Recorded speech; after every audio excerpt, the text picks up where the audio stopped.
Hello, hello. I am Crystal Arthur, and this is Testify Tuesday in our group Functional Faith. I'm here with Erica Walker. Hello, Erica. Hi, Crystal. And we're going to hear from her today. She's going to share her testimony. I want to remind you guys that in Functional Faith, we are all about going from the fruit to the root of any dysfunction in our life. About experiencing that holistic spirituality where we experience the divine all the time. So that is the purpose of why we are here. And today we're going to bring that into the context of what Erica does and who she is. Erica Walker is a believer, author of Through the Lens, a book of short stories, and her upcoming book, Dear June 1st. Professional speaker, TBI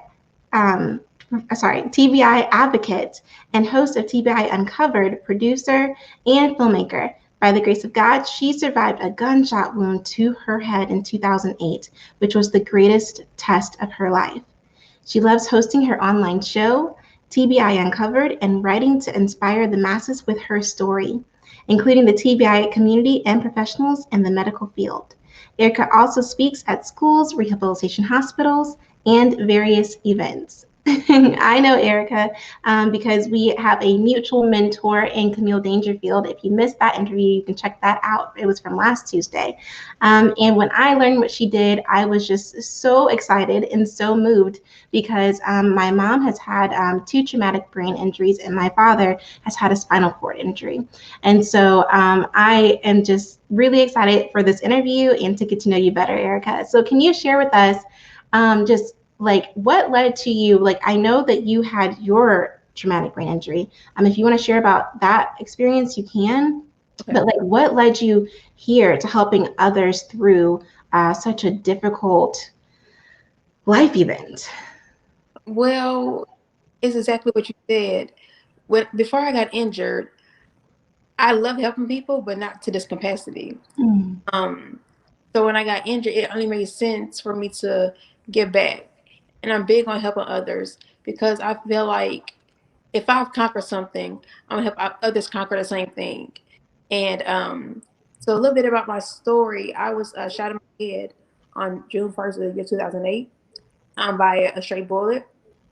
And, um, it really, I had to get rushed to the hospital, of course, and um, along the way, I had a stroke. I had a seizures on my right side, so my right side has been impacted, and I had to have a bedside procedure immediately upon arrival, and they had to Wow. drain my brain because my brain had swelled up so big.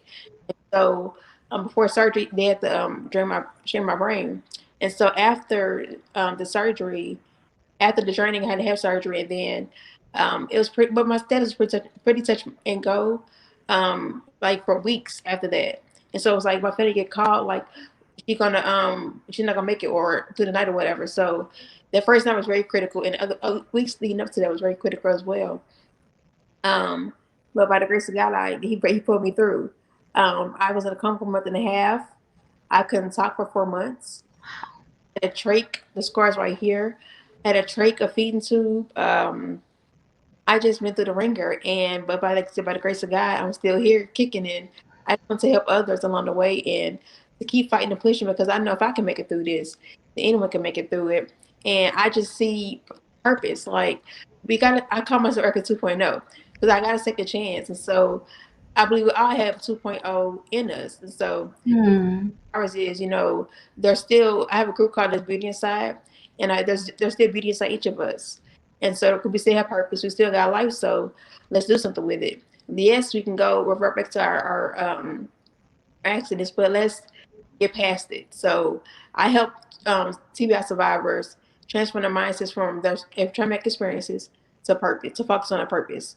So I want to focus on the good side of it versus the bad side of it. So that's kind of what I do, and so I'm all about acceptance and becoming a better you. So yeah. Yeah, and I love that. I saw that on your Facebook, and I joined your group. But it said there's beauty inside TBI, and I was like, that is a nice uh, re-representation of that acronym. Like that's so beautiful how you came up with that. And then you mentioned something, acceptance. Talk to us more about that. How does one even begin?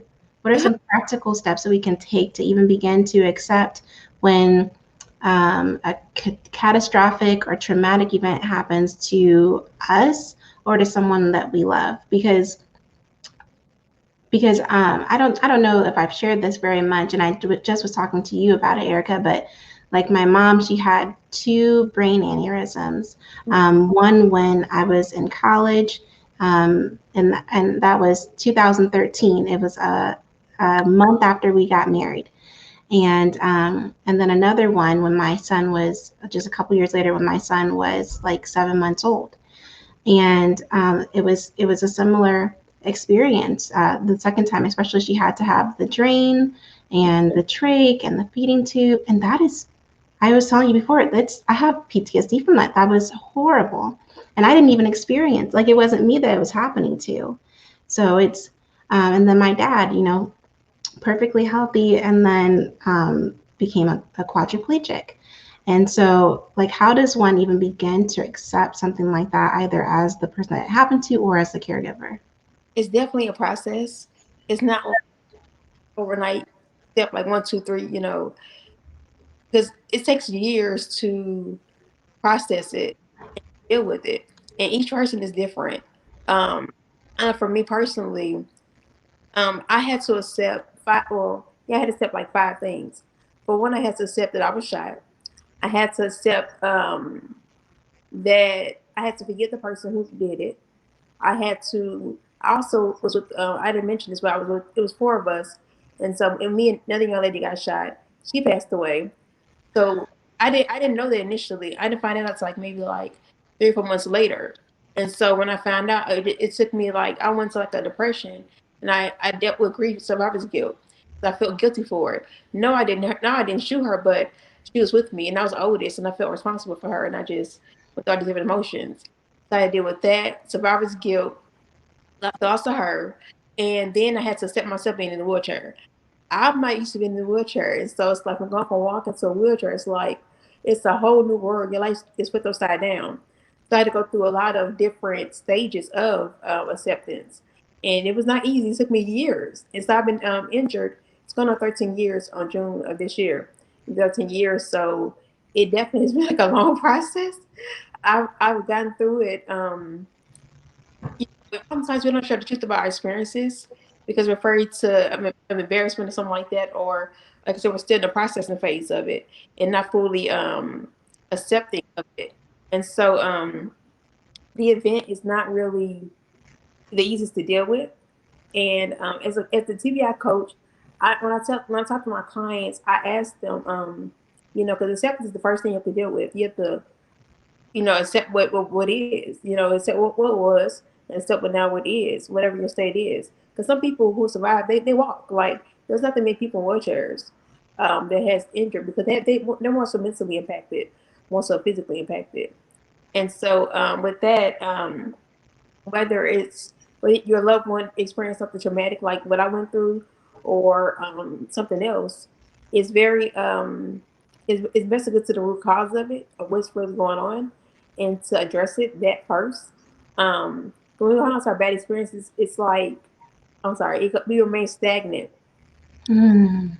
and it can cause you to remain stagnant doing what God calls you to do when you are like bitter about it or whatever, or not fully accepting, like I said, what happened or whatever. And so and our freedom for us is tied to somebody else's freedom. And so when we're not free, other people can't be free to be who they are called to be or whatever. So it's like a domino effect. And but it's very difficult to get past it.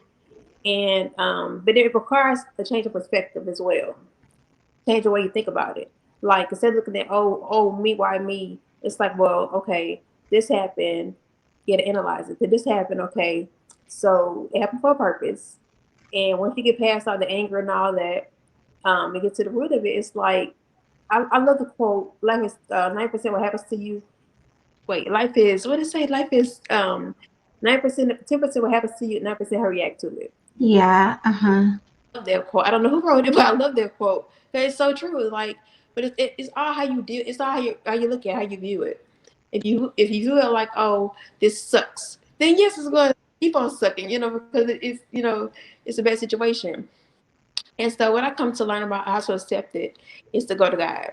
I'm a Christian. I believe in God. I believe in Jesus Christ.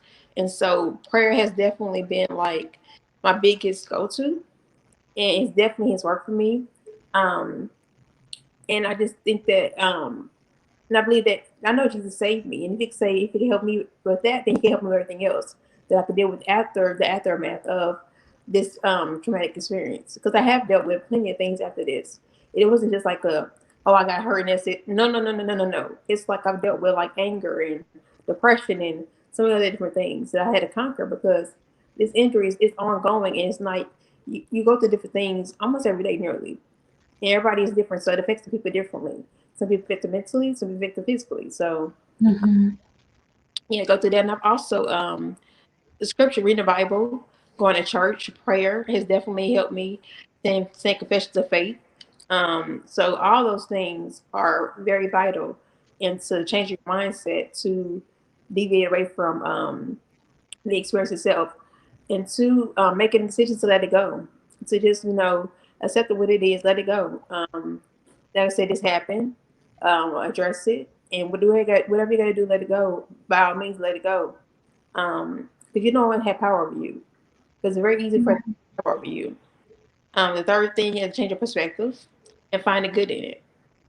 Yes, it's a bad situation, but there is still like something that can come out of it. Because before I got injured, like I was in school and I was doing pretty good, but my life, I was just doing the standard. Go to you got to high school, you go to college, you get a job. My life is going like that, like cookie cutter. But God is totally turned upside down, and He gave me all these different halfways, like a maze, like a different. So He rearranged all of that. So it's like, and I love it. So had I not got hurt, I don't know if I would be. I don't know if I do anything I'm doing now. So it's actually more of a blessing than a hindrance to me. I mean, yeah, I have my bad moments, but it's like the bad doesn't outweigh the good. They definitely have to find the good in your situation, whatever they may be. Um, greet the loss of who you once were. Because a lot of times when I hear people, say, I just want to go back to my old self. I just want to go back to my normal. What is normal? You define what's normal. We don't. When you get too much power to the word normal, like what is normal? So you agree with who you once were, and accept who you are now, because you're still beautiful. You're still here, and so be grateful for that. Look for the positives. Um, and once you get past why me, why not you? We're gonna go through something. So who are you? How can, you can't we have to pick and choose what we go through. All you can do is do your best to deal with it. That's all you can do, and celebrate the great things, like the little things. Like I remember when I was in therapy, there were so many different milestones that I've accomplished. Like being able to, maybe minor to you, but it's big to me. Like being able to hold my head up for myself without needing a wheelchair thing to hold my head up, like because my muscles were weakened. Like being able to eat food, being able to talk. Like I had to go over 4 months without talking, and that was completely frustrating. Like, what do you know? Like, not being able to communicate. And people, some people say we talk too much, but it's like, I couldn't talk. So it's like, when it's taken from you, you become more grateful for the things you can do now.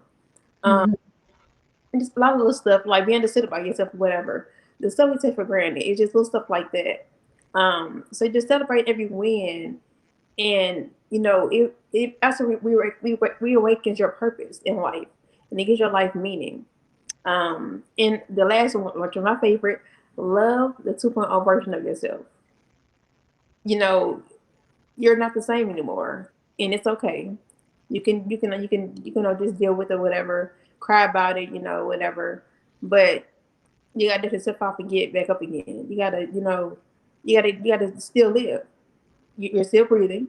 You're still here. So it's time to leave that in the past and move forward and to accept what it is right now, and decide what you're gonna do with your life from now on. Because it's still beautiful. It's still gonna be great. So accept that and move forward, and do your best you can do. It's not easy. It's definitely a day by day thing. Some days will be easier than others, but it can definitely be done once you make the decision to be better and to actually deal with it. And I'm not saying just deal like I'm okay. No, no, no. Deal with it. Like actually feel, actually grieve it, actually grieve yourself, grieve it. Because I had to grieve myself. Like I said, I won't walk into a wheelchair, so it's kind of like I had to grieve walking. I believe I'll walk again one day, but until that happens, I'm not gonna be sad and say I'm not gonna cry every day about it. No, I got stuff to do. Like guys, it's like I got purpose.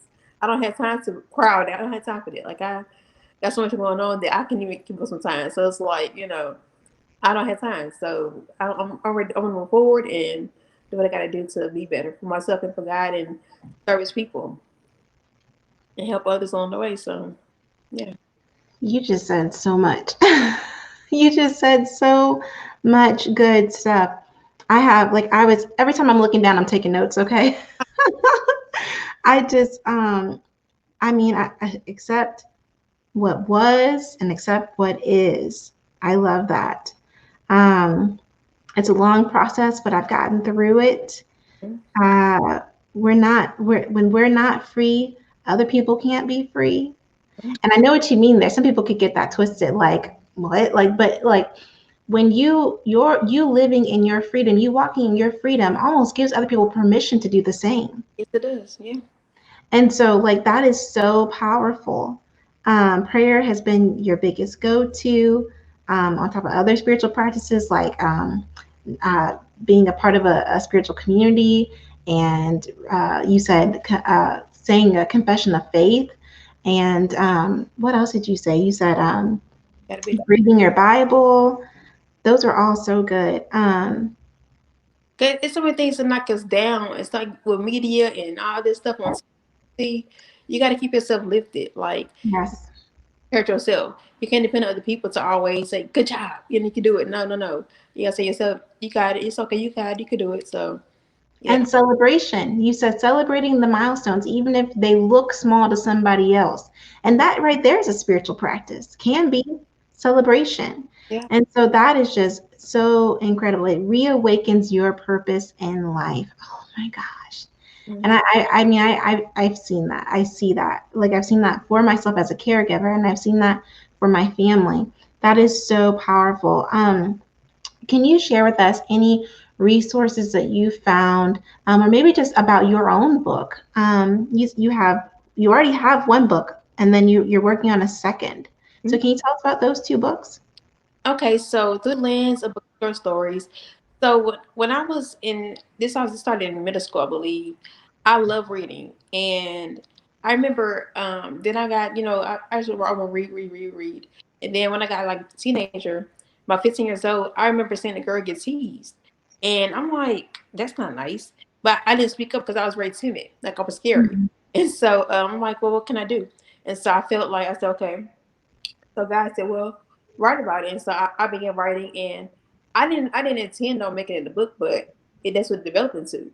And it's still not finished, but I just know I want to do something to help younger people, and I'm still young myself, so I mean I'm still learning, and I barely went through anything at that time. At 15 years old, you don't know much, so you think you do, but you don't know much. And so, but it stemmed back from back then. But through the lens of the short stories, it's four short stories. Geared to help the younger generation to deal with the difficult issues of life, like suicidal tendencies or whatever, um, Mhm. family relationships, like drug complications. It's like you're not good enough, peer pressure, confidence, like all that. Because I went through that. I went through all those things in my years in school, whatever. So like I said, I'm a big advocate for helping others. If I conquer something and overcame it, I'm gonna help others do the same. So that's where they stem from. I'm gonna help others with that and young people, because a lot of young people go through so much stuff, and I think the young people now are like it's 10 times worse than when I was in school. So it's like they're very pressured in other ways. So I want to do something to help them, which I can help them. And I spoke to schools and like everything, but COVID has kind of stopped that now. But yeah, so I would go to schools, and I had a Miss Muslim Bowl store, whatever. Now we're both tied in a bun or whatever, and go to tell my story and get to somehow they can conquer different things and they may go through. And then their June 1st is about my personal story of my accident or whatever. And inside the book, I'm going to share my story as well as give tips and resources and different things I've gained and learned and I've grown from and just different things like that. So I'm still in the process of writing. Actually done like maybe it'll be done this year. I don't know exactly what month, but it'll be done this year. Looking for March, Aprilish, but yeah, just looking forward to having it finished. But published by hopefully June. So yeah. That is really exciting. I that's just really neat. Both of those books sound really, really good. So just man, thank you so much for this time. Good. I feel like there's so many people, it's hard. It's hard when people aren't very familiar. It's not extremely common to have a TBI, or to be in a wheelchair. And when people see you in a wheelchair, they might they assume certain things. When people see you walking, they assume certain things. They don't always know that that it all started with the TBI, so they don't understand that there's stuff underneath the surface that they don't see that you're struggling with. And so it's so important to have somebody who is advocating and talking and coaching, just walking alongside people who are going through that, because it's kind of like almost like a, what's the word I'm looking for? It's like a silent thing for a lot of people. Like it's if you're in a wheelchair, then people can see that, but they don't see the what's going on inside your head. They don't see all the struggles. And so I just think that's a wonderful service that you're offering to people, and to come from it from a perspective of spirituality and having like the anchor of Christ, to offer to people to help them through. So I think that's just really, really wonderful. So I know you are on Facebook and Instagram, Twitter, and girl, I didn't know you're on YouTube. That's awesome. Shows on YouTube. When I do TV Uncovered, I put all the shows on YouTube. I had 20 what episodes? 22 episodes? I think Nice. 21 or 22, one to two. A different survivors from all over the world, all over. Well, I'm going to make sure I find you on YouTube because I'm not connected with you there. So I will post all those places. Where is the primary place, would you say, that you like, where we can follow you and keep up with what you're doing? So I bounce back between Facebook and Instagram the most. Okay. I post on YouTube, but it's like just posting videos or whatever. Mm-hmm. More active when I get a little bit more time. But I'm the social producer of my friend's film Honorable. I'm also the campaign manager for another film. So my time is like, and I coach, so it's like it's very and I write, so it's like it's very, my time is very like limited. But I don't have a lot of time to do videos like that. But I'm gonna start doing more videos and be more active on YouTube. But right now it's just the shows I've recorded already, which are still good to watch. You can binge watch or whatever because they're pretty. The stories are amazing. I'm like, some stories I've heard, or I was like, wow, like you made it through that. Like it blew my mind. So what I went through, I thought what I went through was bad, but it's just like, oh wow, like so much, you know, the stories are amazing and there's been some incredible people. Um, when this was saying yes to God and God gave me that idea to start it, and yeah, it's been a blessing. But I mainly Instagram. Yeah, Okay, mainly Facebook and Instagram. That's awesome. Well, thank you, thank you, thank you. And if this was a blessing to you, please drop some likes and hearts for Erica. You know where to find her now. You can ask any questions in the comments, and I'll be sure to make sure that she can see them, and we can answer them for you. And be sure to connect with her and check out her book. You can tell that she is a light. And if you know anyone who has experienced a traumatic event, especially if it's a TBI, but not only if it's a TBI. If you know someone who's in a wheelchair, experience a TBI especially, then connect them with Erica. I've already done that with my mom, but more people need this kind of love and support on their journey. All right, that is it. Thank you so much for joining us. Go in peace and presence.